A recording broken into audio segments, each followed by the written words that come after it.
ദൈവമായ കർത്താവേ, മണ്ണിൽ നിന്ന് മനയപ്പെട്ട നിസ്സാര കന്യകേ, നിനക്ക് 9 മാസം പാർക്കുവാനും ജഡം ധരിക്കുവാനും തക്കവിധം നീ തിരഞ്ഞെടുത്ത് കൃപ നിറഞ്ഞവളാക്കി.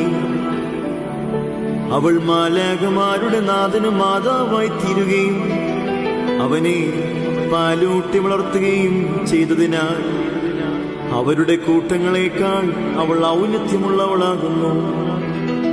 പരിശുദ്ധയായ ദൈവമാതാവേ, നീ ഭാഗ്യവതിയാകുന്നു.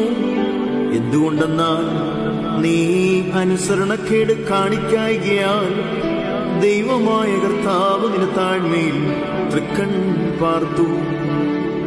കണ്ടാലും സ്വർഗത്തിലും ഭൂമിയിലും നിന്റെ ഓർമ്മ ആഘോഷിക്കപ്പെടുന്നു. കണ്ടാലും ഇതു മുതൽ സകല വംശങ്ങളും എനിക്ക് ഭാഗ്യം തരും എന്ന നിന്റെ പ്രവചന പ്രകാരം നിന്നെ ഞങ്ങൾ സ്തുതിച്ചു പുകഴ്ത്തി പറയുന്നു.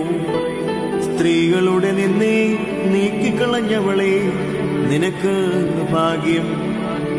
തന്റെ ദൈവത്വത്തിന്റെ ഉന്നതാവസ്ഥയിൽ സ്വപിതാവിനോടും തന്റെ മനുഷ്യത്വത്തിൽ താഴ്മയിൽ സ്വമാതാവിനോടും സദൃശനായ ഇസ്രയേലിന്റെ സത്യദൈവമായ കർത്താവ് പ്രവേശിച്ച ശേഷം തുറക്കപ്പെടാതെ അടയ്ക്കപ്പെട്ട വാതിലെന്ന് ഹസ്കീയേലിന്റെ പ്രവചനത്തിൽ പറഞ്ഞിട്ടുള്ള ശാരീരിക രഥവും കന്യാമാതാവുമായുള്ളവേ, നീ ഭാഗ്യവതിയാകുന്നു.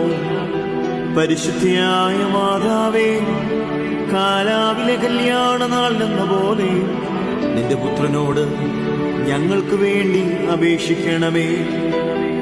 ഇപ്പോൾ പരിശുദ്ധയായ മാതാവേ, നിന്നോട് ഞങ്ങൾ അപേക്ഷിക്കുന്നതെന്തെന്നാൽ നിന്റെ പുത്രൻ തമ്പുരാനോട് നിരന്തരം ഞങ്ങൾക്ക് വേണ്ടി അപേക്ഷിക്കണമേ.